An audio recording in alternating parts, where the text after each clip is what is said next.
act sets out the schedule for if a farmer get damaged through maybe someone cut down or damage their crops, or maybe livestock damage their crops. How do they get compensated? We saw in the news several times where farmers would have had several instances.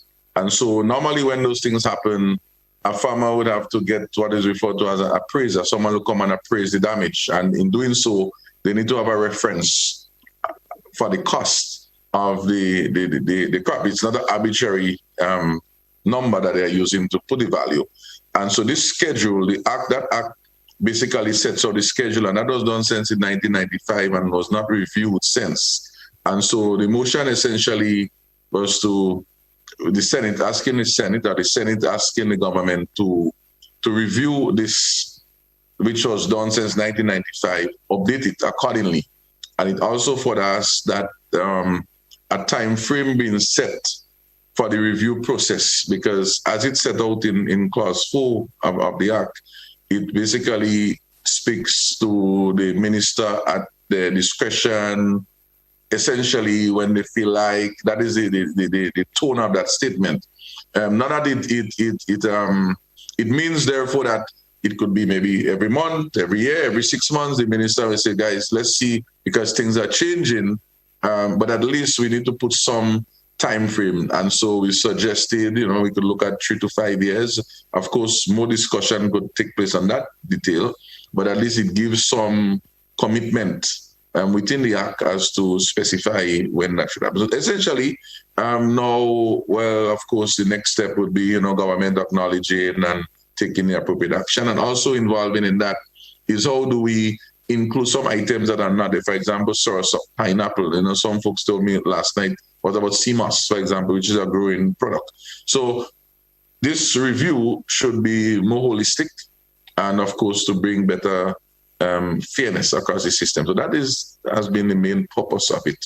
And farmers has been really calling for that. And I want to thank all the colleagues within the House who would have contributed to the debate and, of course, understanding the significance of this for the agriculture sector.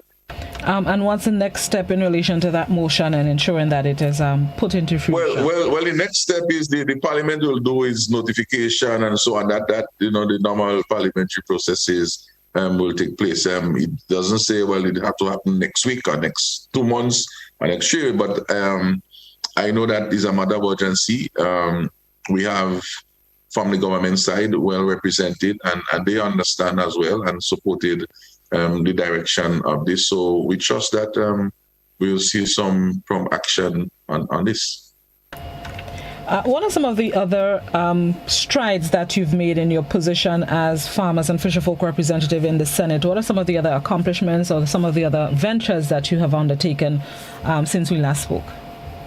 Well, I want to know that also we are also on another important motion on behalf of the farmers again, that whole matter with the petitioning of the review with the Caribbean agro industry, that's been called for within the news. The government has also taken some action there. So we also had a motion there again that made it essentially supporting the government initiatives, asking them to stay on steadfast to move, because when that announcement came in end of January 2021, we speedily had to take some actions and keep doing what we have to do from the farming community. And of course, the government in March would have set up a committee to look into the review. And we really much applaud that initiative, and we really shows that, because that holistic review should bring better benefits not only for our farmers but the country as a whole. So these are two significant things, and we, as the farmers, to continue, and we as the government and my colleagues to let's do the correct thing. Outside of that, though, we had a livestock consultation. I'm not too sure if we spoke about that the last time when we met. We had a livestock consultation. We may have, maybe it was about to happen. That was a very good session where they had different concerns that the farmers would have raised, livestock and poultry, and essentially some of it again had to do with the compensation when they get damage, like the animal damage crops. I think a key thing that came out of that meeting was, the government has a labor support program. And of course, normally it is assigned to what we call the bushing in the lands, land clearing program. But agriculture is more than that. And so the farmers are asking that we need to look and see other interventions. And from early onset, I've been saying, look, government, of course, you have the resources. When you have those sort of support for the country, let us ensure that not just agriculture get and not just the lands get, but there are other aspects of agriculture that we need to put in that support, in labor support. So for example, now I'm very pleased to see that the ministry, and as alluded by the minister only recently, has included along the labor support program, labor support for livestock and that animal industry. This is excellent. I mean, that's an innovation. Of course, how it's going to be rolled out and all of those things, we need to look at that. But that is a very important step. It means that they are listening, and it means that farmers can start seeing some benefit down the road. So that has been a good one. I've also, the Poultry Association itself has some challenges, serious challenges outside of the feed issues. They have the administrative challenges. And it's not only there are a lot of organizations that need those sort of support and mentoring. I've been working along with Mr. Philip of the association and some of the other members. We were able to have a poultry meeting sense with the association members. And a very important announcement came at that meeting that on July 14th, I think it is, they would have an election so that they could have a duly formed and constituted executive. And so they've been calling for persons to register and get ready for that event, which I think should be in the Deluxe Cinema in Grenville, so that we could have that association running. Of course, as a senator, I will do what I have to do, but at the same time, when the organizations are not strong enough, it creates a problem for me in functioning and effective. So that's another important aspect. We also followed up on that as a meeting with the Goat Farmers Association in St. Patrick's, another very diligent group.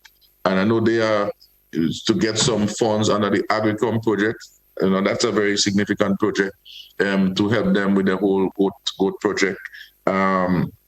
They have some challenges. I know that the ministry is working along with them, that GDB is working along with them, and I'm in between all of this discussion, trying to see in what way I can help facilitate and encourage so that they don't lose faith. At the same time, we had a very important session with the Fisheries Division in February, and that is significant because we start seeing some runouts from that now. So, for example, you would realize from some questions out of posed in the Senate, we got some answers, which is very important. And of those answers, we understand that these ice machines that are supposed that was mentioned in the budget, because sometimes things are mentioned and with due respect and without prejudice, they may not happen, they may happen, different things may cause it. But of course, we get good news that they have been ordered. COVID may have created some delays, so we are monitoring the situation closely. But at the same time, we have seen that the ice machines have been repaired, those that were defunct here, and at least there are some ice going around, and I personally experienced ice have been available. Also, we see the lighting in Guelph has been back up and running, so which is good for protection for the fisher folks. There are other places we have to get lights, but of course there is a start, and we want to compliment the minister for that. I also understand someone said to me, I haven't validated that even we have some Imani support for the folks involved in CMAS, and I was really happy to hear that in whatever way that same labor support thing. So it means that there is some commitment. It doesn't mean that we reach the end of the road, but it's happy to see that there is some responses. I want to also add from my end, we then from that meeting, we had a co-group of fisher folks. We tried to get some representation to try to build back a national fishers network. Out of that, we had a meeting a few weeks ago, and out of that, we have a co-group now of about 5 persons, fisher folks that I'm working with, and of course, Mr. Bartholomew from the Guidance Fishers is assisting me in coordinating and mentoring, because I'm very happy for that. And so we come up with some priority areas, which is sort of offshoot from that original consultation we had in February.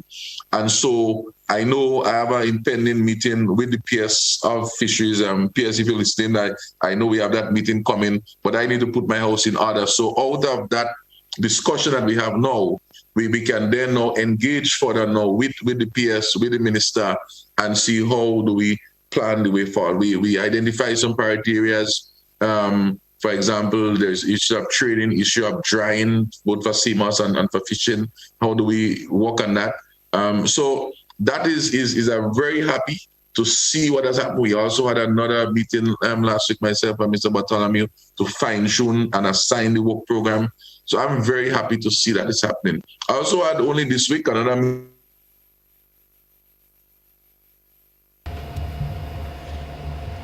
Senator St. Clair seems to be frozen. Technology doesn't always work with us. Let's use this opportunity to take a very quick break and see how we can get him back online. This is To The Point. We're speaking with the Farmers and Fisherfolk representative in the Senate, Senator Roderick St. Clair. We'll be right back.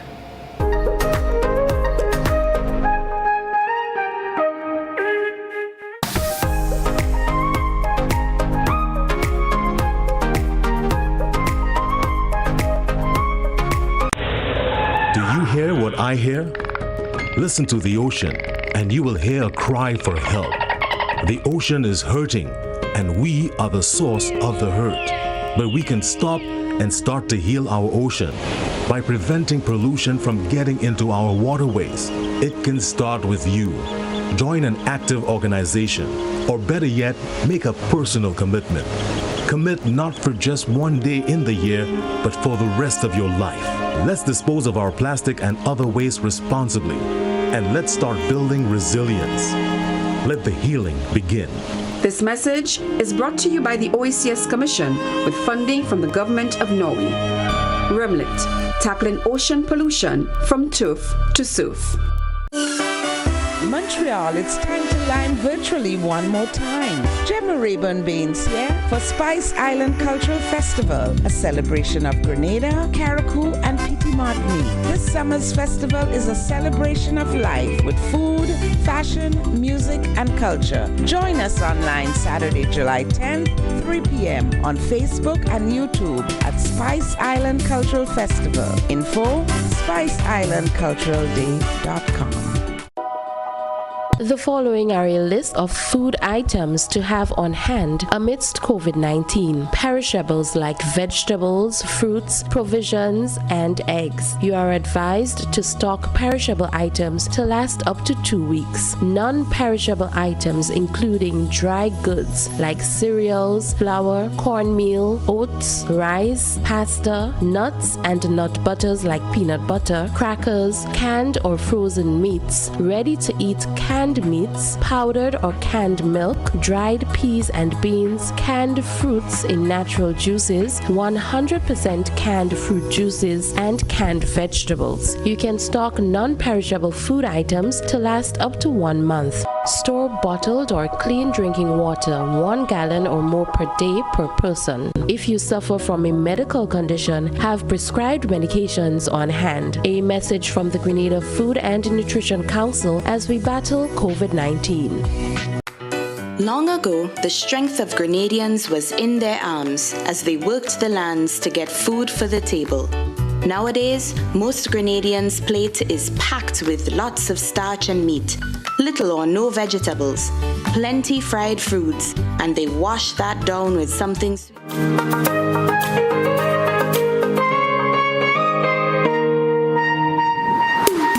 Welcome back to The Point. We have Senator St. Clair back with us. Technology doesn't always cooperate with us when we want it to, but he's back, and let's continue the conversation. Senator St. Clair, before the internet decided it was not cooperating, you were speaking about a meeting you recently had with some stakeholders. Yes. I'm sorry about that. So that's fine. Yes, right now I have 2 laptops side by side as I want for backup in case we lose internet. One lose internet, the other one have internet. I'm not too sure. But anyways, thank you so much. So what actually happened, as I said, I had a meeting with the exporters in the fresh produce, and the significant impact, and that is what I was alluding to, the fact that we have you're speaking about close to $500,000 within the economy on a weekly basis, based on the capacity of these exporters, both in terms of the money to farmers. You're speaking about in excess of $300,000 in a weekly basis in terms of buying of fresh produce, and all the other items, dashing and callaloo and so on. But also you're speaking about employing close to 500-600 persons directly in terms of harvesting and preparation, transportation, to export this product. But we don't have that capacity. American Airlines is down to 2 flights a week. And even with that, the capacity for moving out products is less. So what they're looking at is how do we, maybe you may have to charter a flight, maybe you need to, so that you can move a good 50,000-60,000 pounds of produce, maybe, and also in combination with fish out of this country on a weekly basis. Only yesterday, I have one of the exporters, a local Grenadian based in the U.S., calling me and saying, what can we do about it? We left the meeting with a plan. And of course, the government we expect to connect with, because we may need to have some support in terms of they would pay a little bit more because it might cost a little bit more, government assist in some way. So at least this 500, and that's inside money. We're not speaking of the foreign exchange, because when you sell it for a little bit more, and the other downstream jobs. So while we want to be stimulating many other sectors of the economy, we also have to look at that. And so that's why when we speak about redoubling efforts in agriculture and making all those things, we need to really put some resources there. But I say sometimes when we're not involved directly, sometimes we do appreciate those things. And so that's why you would see, I call, our last sitting of the Senate, to ask my colleagues, my fellow senators, to accompany me. Let's visit some of our farms and so on, and which I'll set up a schedule with them, and we can see and understand on the ground firsthand, so that at least when they get back to the parliament, get back to the cabinet, we can better appreciate what is really going on there in agriculture and how we could better support it. So that is sort of in a nutshell. There are many other things going on, but I say these are some of the points we can look at. Also, during the recent Senate sitting, another motion that was passed that was tabled in relation to livestock feed for farmers. And I know this has been, can I call it a point of contention, a major cause of concern, especially with the increase in prices recently. What would that motion do? What would it mean for our farmers? That what we understand with that motion, and of course, as we say in March, the government would have started, because the agreement is government of Grenada, and what it would do, from when you look at different aspects of that agreement, there are areas of opportunities, both that the government can act and both that Caribbean Agro can act, and so they have to find ways to negotiate to see what is the best result. So it at the same time, it may involve reducing the cost of feed. It may involve some level of inputs of feed. It may involve, for example, I understand that sometime, in the recent past, for example, the cost of the chicken, right? At the end of the day, that we have to import from Barbados or even from the US. Can we do our own local hatchery? Set it up here, where the government can be in partnership with the farmers, and of course with Caribbean Agro, to be able to stimulate the industry, because more chickens and more of this livestock. With poultry is kind of the major one, but don't forget the pig and other things, and also use the feed, right? But if you can do that, the more chickens you have, is the more feed you have to sell. So this is, to me, is basic maths of logic. It's a matter of we need to sit down and communicate and find a solution, because if you can see how we can have more chicken, it means that the farmers will need more feed. It means that they would need maybe more capacity, more jobs might have to be created because of all of that. I don't understand why this thing is so difficult to understand. Maybe I need to have a special glasses to see that. So it's for the industry. The two parties agree to sit. The agreement gives them rooms for the improvement of the industry. It gives them room for what you call vertical integration within the industry, whereby they can really work in close partnership. But we cannot say, oh, farmers who organize and the this and the that and all this kind of baloney. The real story is that there's an agreement within the government and within you to facilitate. Remember, in 1977, when this agreement was established, most of what we had in Grenada was yard falls. Not this sort of, rearing in this special way. So now that would have developed through the years, we need to take advantage of this opportunity, and a lot has changed in terms of that. So I think that we need to look and see how we can better, because if farmers decide to get out of this poultry, get out of the pig rearing, what would happen to the Caribbean agro? They basically, that wing of their business would become a challenge, and they lose money.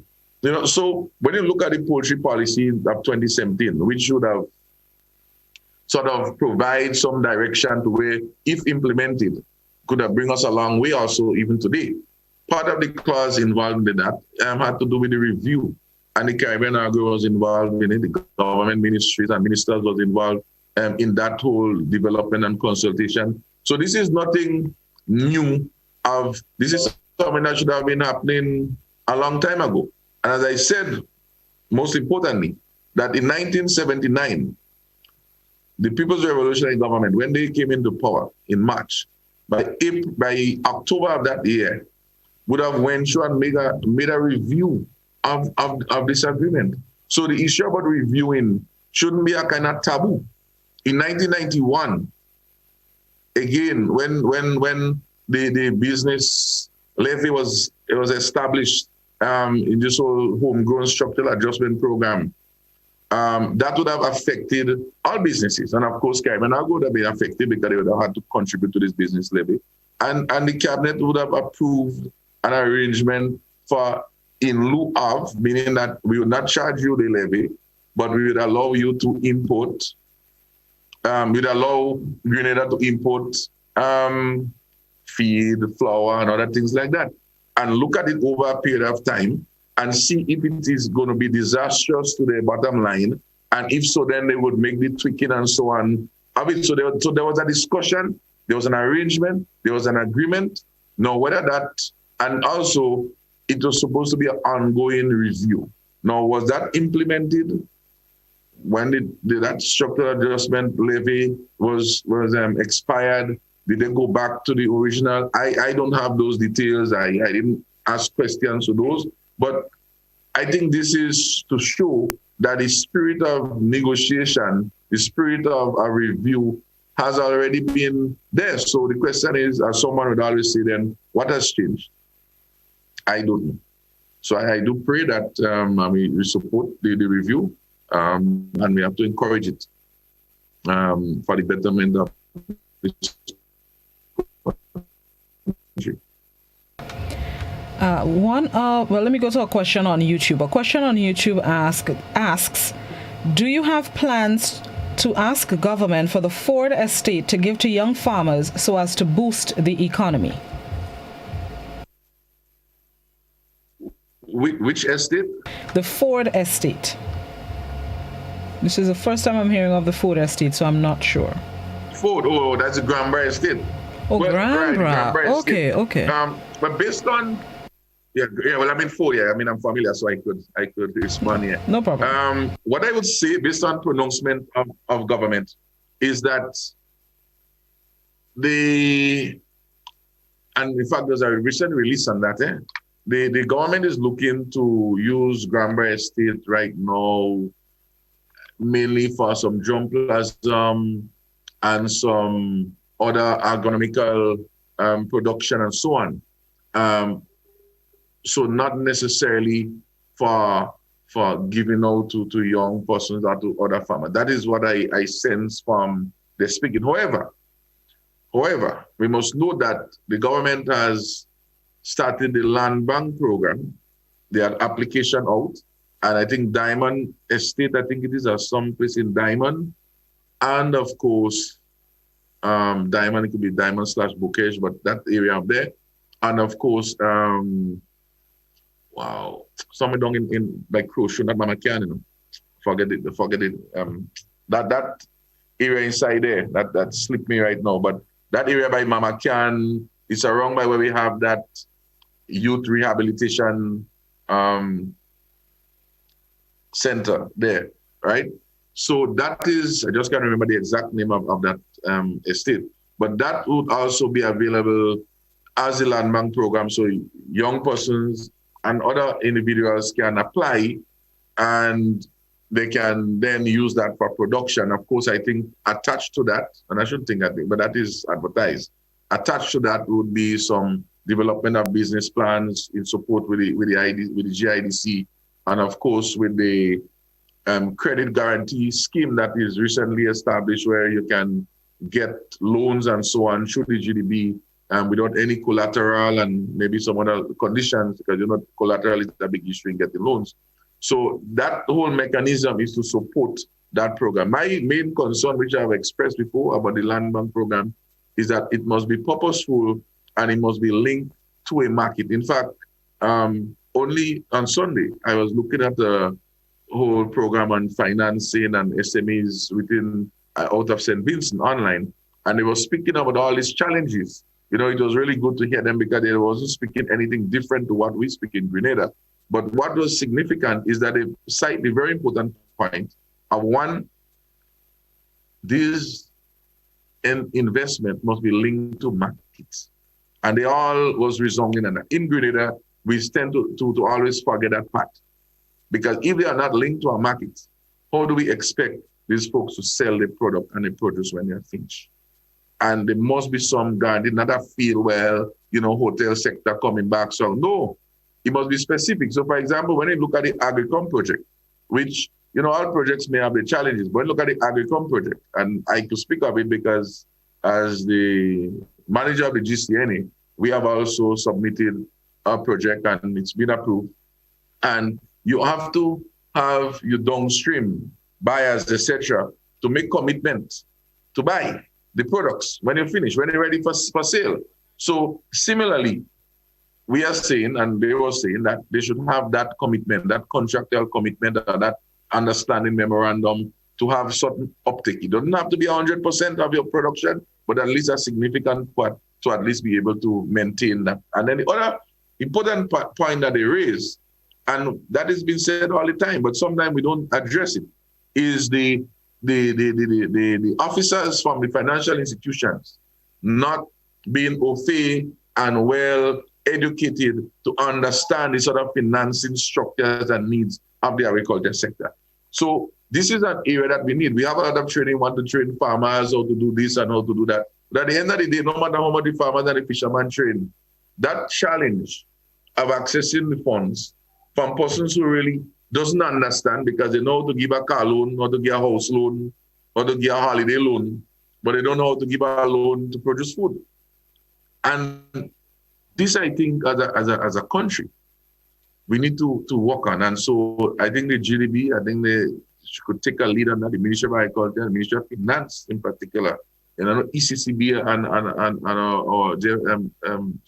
national governor of the central bank, I know can set up regimes to educate throughout the Caribbean, throughout the OECS, to improve, because that is a key part in driving agriculture. Agriculture is not just about farmers digging and planting and are going out and fish. That is a major part. And if we don't understand that, just how we train agronomists and pest management specialists, we need to have agriculture finance specialists who are specialists in the insurance sector. To also, when I say insurance, if I go into insurance now, I need to learn how to sell an insurance product. If I'm in the finance, I need to understand how to finance agriculture. So no matter what the government may say, no matter what the institutions may say, and then try to blame farmers and blame investors about all sort of stuff, they need to look inside and say, am I trained? Am I certified? Maybe we need to have a CBQ or NVQ through the NTA, so they have some certification. Or maybe GAFIN maybe could help with that. I'm not too sure, but I think we need some education in financing agricultural projects is critical, because livestock, goats, would be different the way you do a fishing, how do you do, maybe cabbage, or how do you do rabbits, different financing structure. Let's go to the phone lines. Good morning, caller. Yes, good morning, Citizen Welch, and good morning to your guest. Can you hear me? I would like to verify that first. Can Mr. Sinclair hear me? Yes, I'm hearing you very clearly. Very well. Now pay attention to me, my dear brother. I've been listening to your utterances, and I will say it in Grenadian for you to understand. You're coming strong. You make sense with in your deliberations, the matters you touch on. And I want to commend you on it. As a matter of fact, I've been around here in the last couple of years, and I've never heard a senator representing the agricultural sector be that forceful and important in the things that he has put forward, he or she, as you have done. Keep it up, and let us move towards what we know, or let's say get back to what we know. This country has to build it. The principal pillar of this here country has to be obligatorily agriculture and its ancillary areas. I fully agree with you on that of training and otherwise. But some things that you said a little earlier that I would like to refer to. Do you know that in this here country, Mr. Sinclair, there was a poultry hatchery? Are you aware of that? Yes. Oh, you were aware of it. And so it bothers me today when we import in so many, I can't remember the figure now, so I don't want to quote it, but millions of dollars in poultry production, and we can't even make or prepare or breed a couple of chicks here. You wonder if it is that the people of the past had greater vision towards the advancement and development of this here country.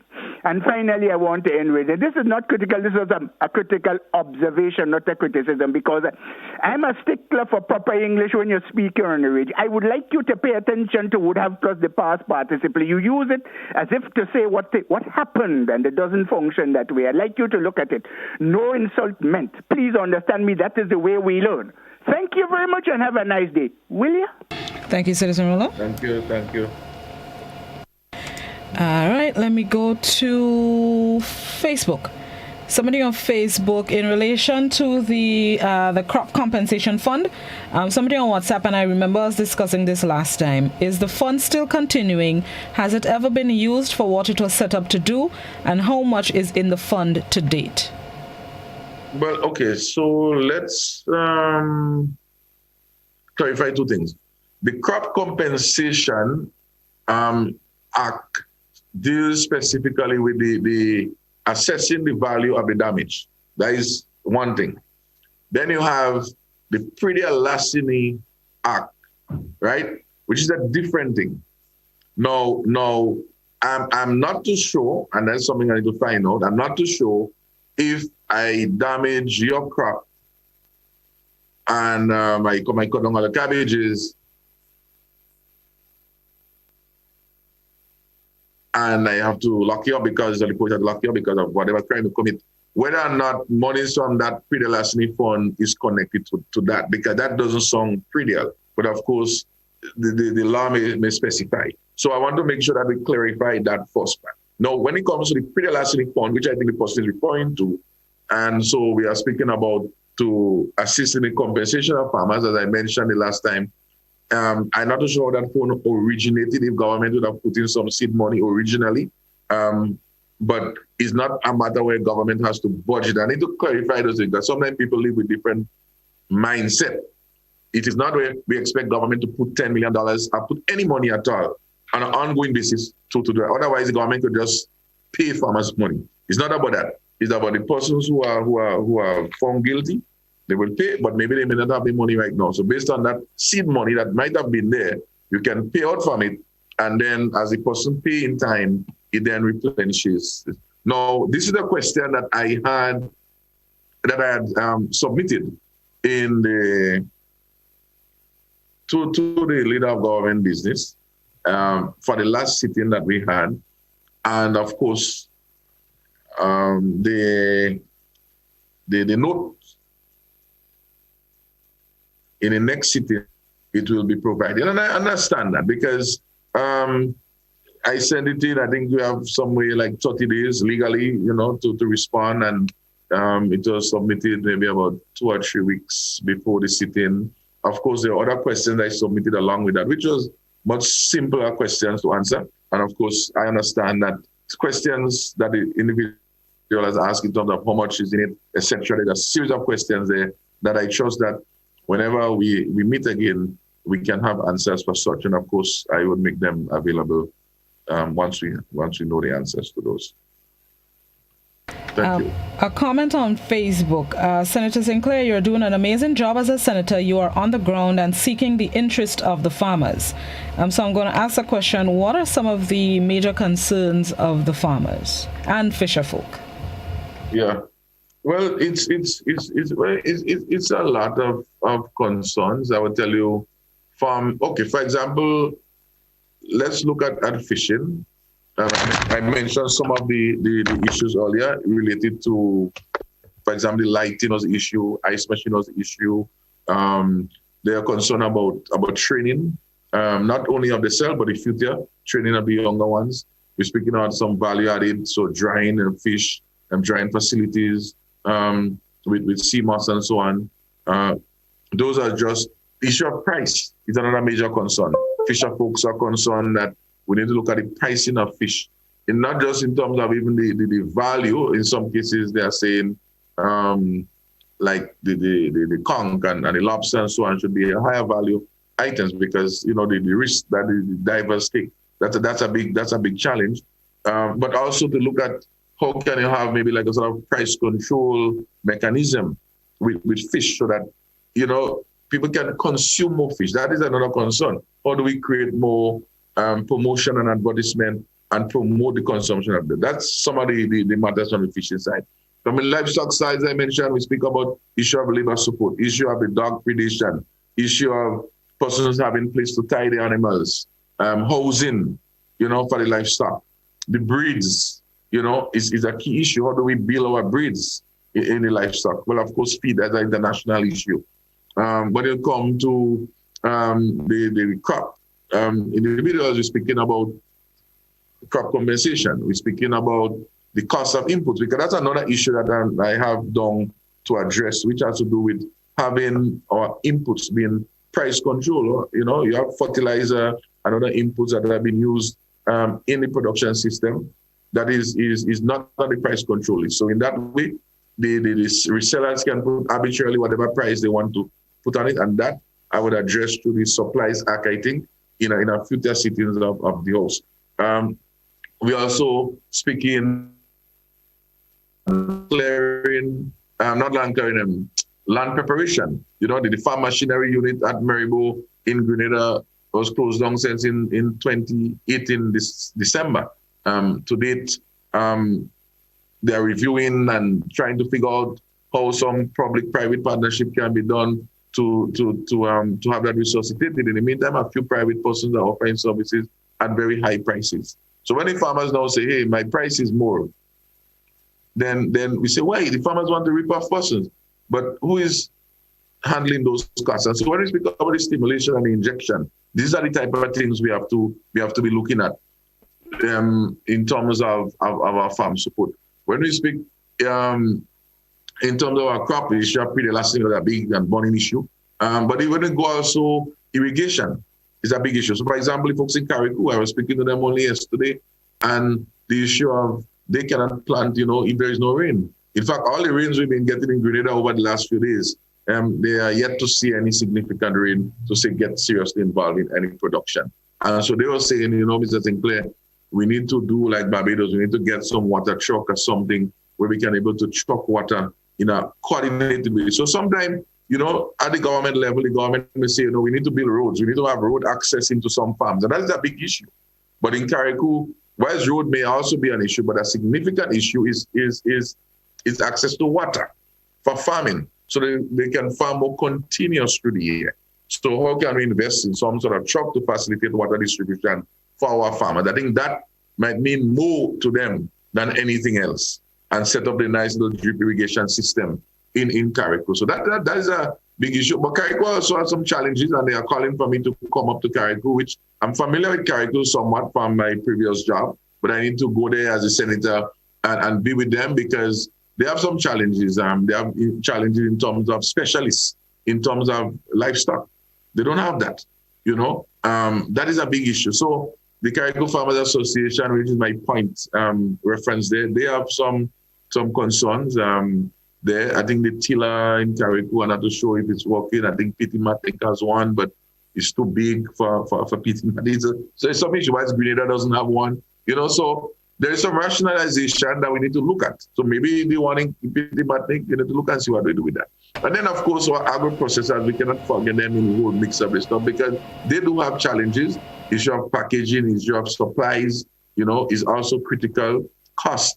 And even also some of the concession items to assist in them. We need to look at that, what items can be. So that whole price control list and items that can be concessionary to stimulate our economy is very important because as you realize, if we keep looking at the tourism and we go in one way, agriculture will get so left behind that it's not been helped sufficiently. Not that they forget it, but it's just not getting the help sufficiently. That is like if you're not using your left hand sufficiently, after a while, it will not work here.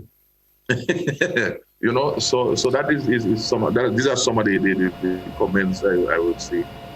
Okay, let me go back to the phones. Good morning, caller. Hi, good morning, Blossom, and all your followers, and to our dear Senator.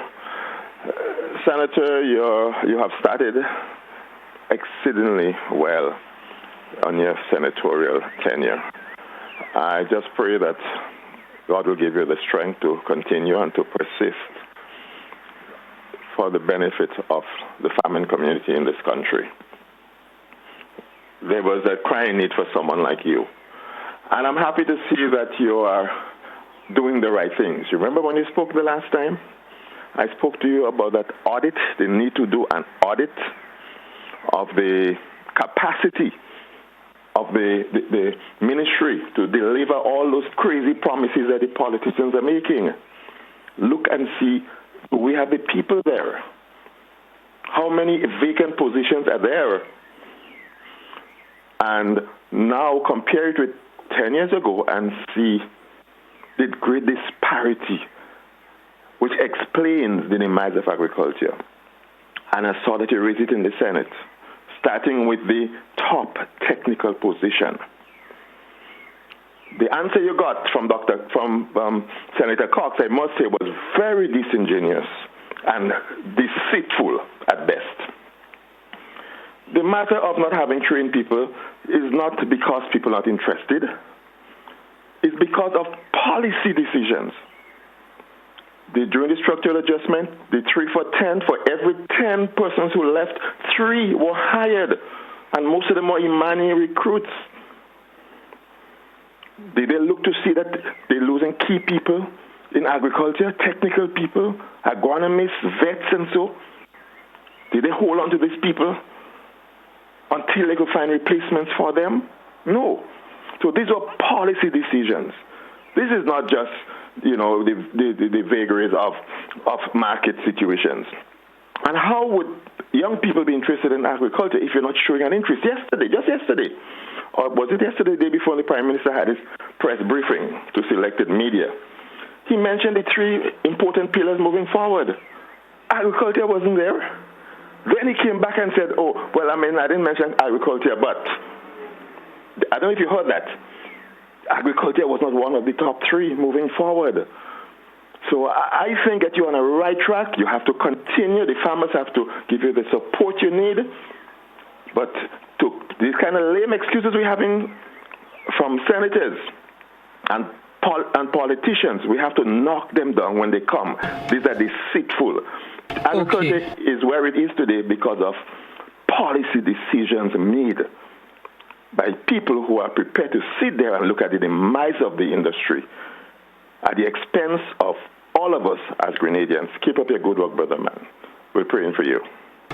Thank you very much. It's an important point the caller has raised because when you look at the budget, we are speaking about 27 or so positions have been vacant when you look at the budget lines. You have the Chief Agriculture Officer been on retirement since the 7th of July, according to questions I would have asked, and to date, almost 1 year. I mean, this is like the chief, is like operating in Ministry of Health without the Chief Medical Officer. It's like operating in Ministry of Tourism, sorry, the Ministry of Infrastructure and Works without the Chief Technical Officer. This is the person who directs the technical program. And so the question was, it's in process. When are you going to hire? It's in process. When it's in so who is doing the work? A group of us, the work is being shared around. So if, Blossom, you have 5 of us working and we say, okay, we're going to cover, and that is covering almost a year now, I guess maybe they're covering, I don't know how long, which one covering, like sharing up the work. Then the work I was supposed to do originally, maybe I was underemployed then. Because how am I getting, I hope the workers are getting some remuneration for this extra work that they are doing, because we don't expect them to just be helping out or helping out sick. We need to provide incentives so that they can perform. No. The color, the products with all of this, the opposite with all of this, is that here you have the Ministry of Fisheries, let's make clear, who has acting Chief Fisheries Officer that has been there since the death of my former teacher and friend, Mr. Crafton Isaac, may his soul rest in peace. Here you have a current holder who has not retired yet, but we know he's going to retire, right? And it's good. Nice for a discussion with him on the weekend. The minister and the Ministry of Fisheries already sent out, and he may feel in, well, well, they want to push me out of my work, but he said, look, I'm willing to help anyone who is coming in. They already put an advertisement out for internal, because I know normally you advertise internally first, for the fisheries, Chief Fisheries Officer position is already advertised. Already advertised. Even if the person that is there is not fully garnered. So it shows some planning by Ms. Bean Hosford and foresight, so that you don't end up in the same problem that Ministry of Agriculture has right now. So that by the time the substantive person gone, hopefully there would be some transition. And I needed to make this point, because so sometimes I wonder why certain things happen. No, if you go and look at the budgets, and this was and maybe there was a consensus moment in this last sitting, and I wonder how we end up there. If you look at the budget, there is a clear line item. So I don't even go into this 3-1 and all this. There's a clear line item in the budget for the hiring of a Chief Agriculture Officer. So it's laid out. It's supposed to happen. Okay? It's supposed to happen. It's there. Chief Agriculture Officer. So we catered for it. I mean, budget, is something that is a plan, it may not implement, but of course we cater for it. We know it's a significant position. That's why we leave it there. Otherwise, it would have been removed. And you're still wondering how that will happen, whether it's... No, this other one, I can recall the position for the Chief Fisheries there. But the point is, the fact that you could plan, you could hire, as you could select, and then you could put it into the 2022 budget. Of course, if you have to fast track based and so on, at least there is a proactive result that is going to do. So I really commend the fisheries, but from the agriculture end, even if we plan for it, it's not there. And this is my substantive question with that motion that was temporarily withdrawn. I didn't want to go there, but I want to mention that. Because if, for example, in that document that I had, and which I would request the corporate plan at some stage, said this was going to happen in Q1 or Q2 or Q3, then I would know, okay, well, don't even hurt my head, farmers. In October, this person will be hired in the fourth quarter. But it's blank and open with no guidance. And that's a different discussion in terms of farmers. I'm not going there. So I had to ask the question, because I don't know. When are we going to hire this person? And the answer back to me still is same blank space. Process is taking place. persons that have been covering until such time. I ask even further, is there any persons in the ministry that are currently have the qualifications to do it, so that at least we could know if we could have an internal hiring as it's been advertised, like how the fishing looking for internal. And the truth is, I'm no different today now than I was when I posed the question. There was a question I wanted to get to on the YouTube, but I don't think we'll have time, but I'll take note of it for our next engagement. I could maybe shorten it if you want me. I could shorten the answer. Okay, sure. The question is, how are you planning to handle young men that are becoming fishermen as a cover to transport drugs, such as marijuana, between Grenada and neighboring islands? Okay, so how to sort of keep them on the right track? They are becoming fishermen as a way of transporting the drugs. How do you intend to tackle that or handle that to deter that action? Well, I think it was the individual that you would say want to, at the same time, we have to be careful when we make, I would say, as portions, we have to be careful. But I understand as a local where this individual is coming from. We have to have education. That is significant, and also the risk involved. So it all had to be part of our education process, the risk involved. And of course, we have to make fishing attractive sufficiently that they wouldn't have to be venturing out into this sort of activities. That would be my suggestion. All right, we've come to the end of the program. 30 seconds, final thoughts. Well, I would say thank you so much, Blossom. And of course, we need to keep our promise. Someone said to me, we need to have a program, Senator on Call. And maybe that is a Senator on Call program, once a month. Of course, if we need for urgent matters, we can meet. And I really appreciate the feedback and the comments from the individuals. And please try and follow my Facebook. I think it's Agri Senator Grenada. I think it is the name of it on Facebook, where I keep updating and sharing the link to persons. And I really appreciate the media locking into agriculture to really bring the education to all of us. And I really do appreciate that. And I want to wish everyone a very good weekend and a very good week until we see again. Thank you very much, Senator St. Clair. Enjoy the rest of your day, and of course, we'll link up again soon. Sure, thank you. All right. Bye-bye. Farmers and Fisherfolk representative in the Senate, Senator Roderick St. Clair. We thank him for being our guest this morning, and thank you, viewers and listeners, for tuning in to The Point. That's the end of the program and the end of my time for today. I'll be back tomorrow morning, God willing. Until then, be safe, have yourselves a blessed, thankful Thursday.